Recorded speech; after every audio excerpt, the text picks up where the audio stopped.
परराष्ट्र मंत्री सुषमा स्वराज यांच्या राजीनाम्यावर आक्रमक झालेल्या काँग्रेसला नामोहरम करण्यासाठी आता स्वराज यांनी स्वतःच हाती तलवार घेतली आहे। कोळसा घोटाळ्याचे आरोपी संतोष बागरोडिया यांना डिप्लोमॅटिक पासपोर्ट देण्यासाठी काँग्रेसच्या एका बड्या नेत्यानं दबाव टाकल्याचं सुषमा स्वराज यांनी म्हटलंय। आज सभागृहात मी या नेत्याचं नाव जाहीर करीन असंही स्वराज यांनी आपल्या ट्विटमध्ये म्हटलंय। स्वराज यांनी राजीनामा दिल्याशिवाय संसदेचं कामकाज चालू देणार नाही अशी भूमिका काँग्रेसने घेतली आहे। त्यामुळे आता या रणनीतीला जशास तसं प्रत्युत्तर देण्याची तयारी भाजपने केली आहे।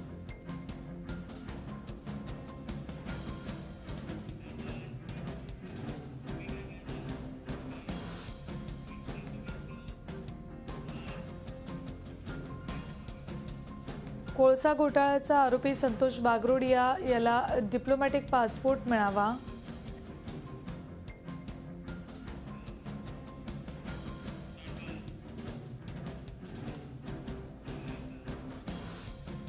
यासाठी आपल्यावर दबाव टाकण्यात आला होता असं सुषमा स्वराज यांनी म्हटलंय।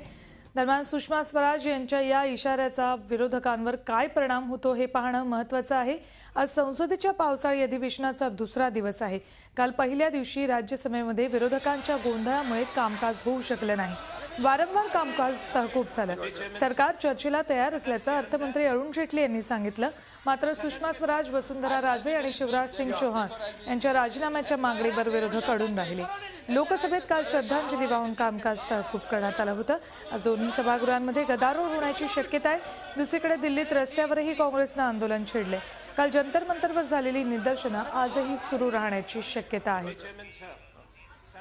या संदर्भात अधिक चर्चा करूयात आमचे प्रतिनिधी रामराजे शिंदे यांच्याशी।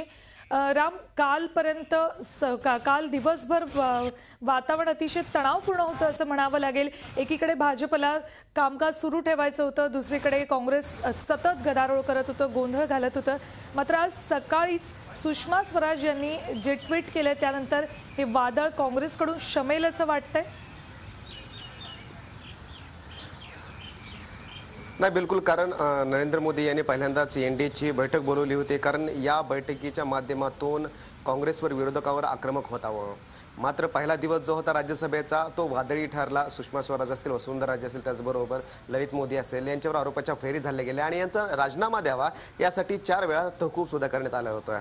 आज सुषमा स्वराज यांनी एक बॉम्ब टाकलेला आहे। संपूर्ण ललित गेट प्रकरणाला एक वेगळा टर्न मिळालेला आहे, वळण मिळालेलं आहे। संतोष बागदोरिया हा सुद्धा आरोपी आहे, कोळसा घोटाळ्यामधला हा आरोपी आहे। 2005ला हा घोटाळा झाला होता आणि त्यानंतर पंतप्रधान तत्कालीन त्यांच्यावर सुद्धा आरोप झाले होते आणि त्यामध्येच आरोपी संतोष बागदोरिया हा सुद्धा आहे।